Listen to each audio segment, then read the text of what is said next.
ED. ഉദ്യോഗസ്ഥർ പ്രതികളായ കോഴക്കേസിൽ നിർണായക തെളിവായി ചാർട്ടേഡ് അക്കൗണ്ടന്റ് രഞ്ജിത്ത് വാര്യരുടെ ഡയറി. അത് സംബന്ധിച്ച് ആ കോഴക്കേസിൽ എന്താണ് സംഭവിക്കുന്നത് എന്നുള്ള കാര്യമാണ് ഇനി പരിശോധിക്കാൻ പോകുന്നത്. ഇ.ഡി. സമൻസ് അയച്ച ആളുകളുടെ വിവരങ്ങൾ ഈ ഡയറിയിൽ കണ്ടെത്തിയിട്ടുണ്ട്. കോഴക്കേസിന് പിന്നാലെ ഇ.ഡിക്കെതിരെ സമാന പരാതികൾ വരുന്നെന്ന് വിജിലൻസ് വ്യക്തമാക്കി. തട്ടിപ്പിന്റെ മുഖ്യകണ്ണി രഞ്ജിത്ത് വാര്യരാണ് തെളിയിക്കുന്ന ഡയറിയാണ് വിജിലൻസിന് ലഭിച്ചത്. ഇ.ഡി. സമൻസ് അയച്ച് വിളിച്ചവരുടെ പേരുകൾ രഞ്ജിത്ത് സൂക്ഷിച്ചിട്ടുണ്ട്.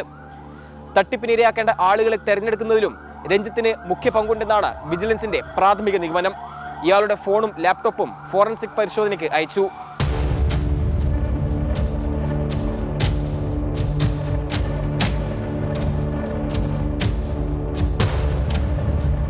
ഇ.ഡി. അസസിൻ ഡാറ്റ പ്രതിയായി കൈക്കൂലി കേസിൽ പരമാവധി തെളിവുകൾ ശേഖരിക്കുകയാണ് വിജിലൻസ്.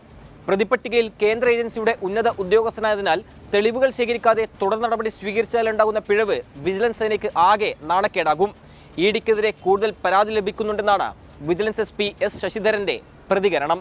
കൈക്കൂലി കേസിൽ ഇ.ഡി. പ്രതിക്കൂട്ടിലായതോടെ കേസ് രാഷ്ട്രീയ ചർച്ചയ്ക്കും വഴിവെച്ചു.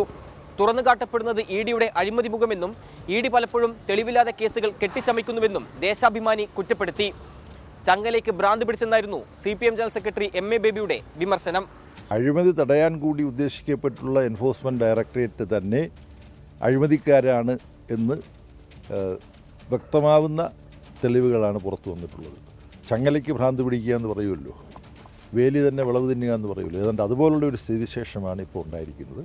കൊടകര കള്ളപ്പണ കേസിൽ മാത്രമല്ല, മുഖ്യമന്ത്രിയുടെ ഓഫീസ് കേന്ദ്രീകരിച്ച് നടന്ന സ്വർണ്ണക്കടത്ത് കേസിലും ഇ.ഡി. നിലപാട് സംശയാസ്പദമെന്ന് ചന്ദ്രികയെ വിമർശിച്ചു.